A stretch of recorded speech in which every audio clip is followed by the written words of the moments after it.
هي سعد الله مساكم يا رجال، كيف انتم كيف حالكم؟ اب والحافظ الله. طلعنا اللي بحراج وصميل ومارب مش وقت يبدا يلقاه نفدا لكم.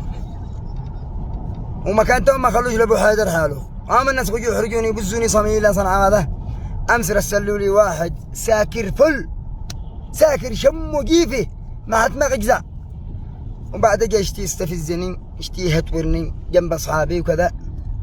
تمام. وانا شيخ مشايخ بني الحارث. هو واحد والله استغفر الله العظيم قال لي واحد لا تصدقوش هذا شنتور شيخ مشايخ بني الحارث ما انتش داري منه. عرفكم؟ كان لهم ولا واحد يلمسه، ولا واحد اصحابي الجماعه ولا جمهوركم ولا واحد يلمسه.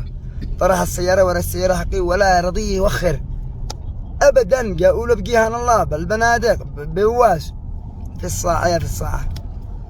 مو المطلوب قال معي طقومات ومعي رجال. طيب مو تشتى مني انا هاكك حراش مسرح تسروح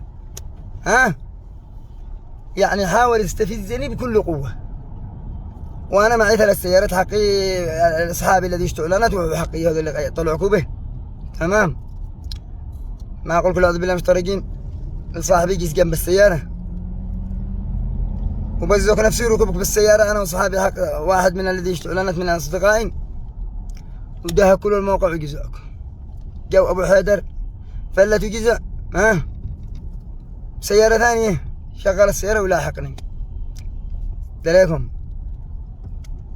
قلت ذا الحين قناة أورد للدولة وخلي قضية ترند وكذا خلي على الله بس. آخرتين رجعنا مشرنا الشوارع وضيعنا وقلنا أعوذ بالله من الشيطان الرجيم. هذا مسرح تسروح يغزر يعملني هذا علشان لا دهف وقالوا صاركم هذا قرب يشتي يصور جنب أبو حيدر. وصاروا كيف تصرف أبو حيدر أو واحد من أصحابي والمرافقين دي تبعي يدكموا وقالوا صاروا كيف عملوا جمهور أبو حيدر يفعلوا الناس.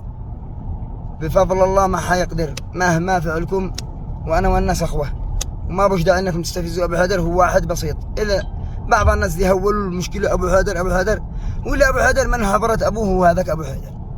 استودعكم الله.